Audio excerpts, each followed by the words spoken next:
Welcome to it and cook channel. நாம் இன்னைக்கு ஒரு சூப்பரான ஹெல்தியான இட்லி ரெசிபி தான் பார்க்க போகிறோம்.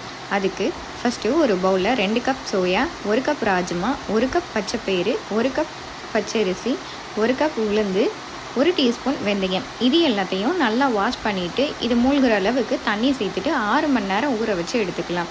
பாருங்கள், இந்த அளவுக்கு நல்லா ஊறி இருக்கணும். இதை ஒரு மிக்சி ஜாரில் சேர்த்துட்டு அரைச்சி எடுத்துக்கிறேன். நீங்கள் கிரைண்டரில் கூட அரைச்சிக்கலாம். இது கூட தேவையான அளவு தண்ணி, நீங்கள் மாவு அரைக்கும் போதே உப்பு சேர்த்துட்டாலும் பிரச்சனை இல்லை. நான் கடைசியில் உப்பு சேர்த்துட்டு மிக்ஸ் பண்ணிக்கிட்டேன். பாருங்கள், மாவு இந்த அளவுக்கு நைஸாக அரைச்சிருக்கணும். மாவு தண்ணியாகவும் இருக்கக்கூடாது. மாவு அரைச்சி முடிச்சதுக்கப்புறமா அதை ஒரு பாக்ஸில் மாற்றிட்டு மாவு புளிக்கிற வரைக்கும் வெளியே வச்சுக்கோங்க. அடுத்து நீங்கள் ஃப்ரிட்ஜில் ஸ்டோர் பண்ணிவிட்டு யூஸ் பண்ணிக்கலாம்.